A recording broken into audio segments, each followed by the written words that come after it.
भाई साहब तर्क करे लेखक चंद्रभान पाल, BSS। भाई साहब, ये सतयुग त्रेता द्वापर सबका सब भारत का इतिहास नहीं बल्कि ब्राह्मणों द्वारा बनाया गया झूठा काल्पनिक इतिहास है। ये सिर्फ ब्राह्मणी ग्रंथों में ही मिलेगा और कहीं नहीं। आश्चर्य होता है आप जैसे शिक्षित व्यक्ति भी इन कपोल कल्पित कहानियों पर विश्वास करते हैं।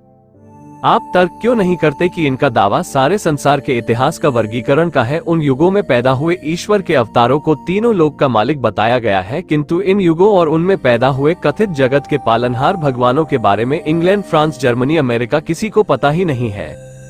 आपने पढ़ा होगा इनका एक एक युग कई कई लाख साल का होता था, जबकि मानव सभ्यता के पूरे विश्व के इतिहास अध्ययन करिए तो पाषाण काल से लेकर अभी तक अलग ही इतिहास है, जो पुरातात्विक सबूतों के आधार पर सिद्ध भी किया जा चुका है कि कब मानव ने अग्नि का उपयोग शुरू किया, कब से शिकारी जीवन से खेती पशुपालन आदि करने लगे, कब से घर बनाकर बस्तियों में रहने लगे, कब से कपड़ा पहनने लगे, कब से पढ़ने लिखने लगे, कब लोहा, तांबा, पीतल, सोना आदि का आविष्कार हुआ। ये सब कुछ हजार सालों का सत्य व प्रमाणिक इतिहास है। दूसरी तरफ ब्राह्मणों के एक एक युग लाखों साल के होते थे और उनकी गप कथाओं में ऐसे ऐसे पात्रों का वर्णन है जो तीन तीन युगों तक जीवित रहे, जैसे परशुराम, वह सतयुग में गणेश के दांत तोड़कर उन्हें एक दंत बनाता है, त्रेता में सीता स्वयंवर में जाकर हंगामा करता है और द्वापर में भीष्म व कर्ण को धनुर्विद्या सिखाता है। यानी तीनों युगों में जवान सैनिक के रोल में।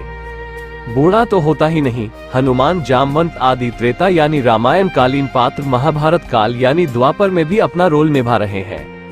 ये सब सिर्फ कहानियों में ही संभव है, वास्तव में नहीं। लोहे का आविष्कार होकर अभी 4000 साल भी नहीं हुए, फिर सतयुग से लेकर द्वापर तक फरसा लहराने वाले परशुराम व अन्य योद्धाओं के हथियार, तलवार, त्रिशूल आदि के लिए लोहा किस ग्रह से आयात किया गया था?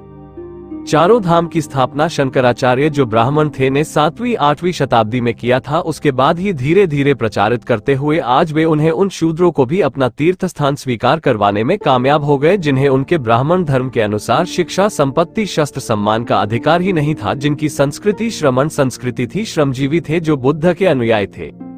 आज भी शंकराचार्य का पद ब्राह्मण के लिए ही आरक्षित है, कोई शूद्र शंकराचार्य नहीं बन सकता।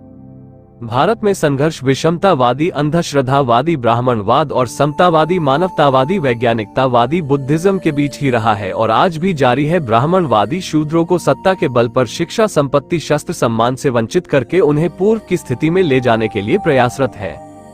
SC, ST, OBC के जीवन स्तर में जो भी सकारात्मक बदलाव आए हैं वे समतावादी महापुरुषों फुले, साहू, अंबेडकर, पेरियार आदि के संघर्षों के बदौलत आए हैं, किंतु ये बात अभी तक अशिक्षित तो छोड़िए, शिक्षित शूद्र भी नहीं समझ पा रहे हैं और हिंदू बनकर ब्राह्मणवाद और ब्राह्मणशाही को ही मजबूत कर रहे हैं। जिस दिन शूद्र समाज के लोगों को अपना सच्चा इतिहास और समतावाद, विषमतावाद का संघर्ष मालूम पड़ जाएगा, वे ब्राह्मणों द्वारा थोपे गए झूठे काल्पनिक इतिहास के कल्पना लोक से बाहर निकलकर अपने समतावादी महापुरुषों के आजीवन किए गए संघर्षों, उनके त्याग, उनके मानवतावादी, वैज्ञानिकतावादी विचारों को जानकर उसे आत्मसात करके एकजुट होकर उनके पूर्वजों को पशुतुल्य जीवन जीने को विवश करने वाले ब्राह्मणवाद के खिलाफ संघर्ष करेंगे। उन्हें भारत का शासक बनने से कोई नहीं रोक सकता। जब भारत की शासन सत्ता शूद्रों के हाथ में आएगी तभी भारत महापुरुषों के सपनों का प्रबुद्ध व समृद्ध भारत बन सकेगा।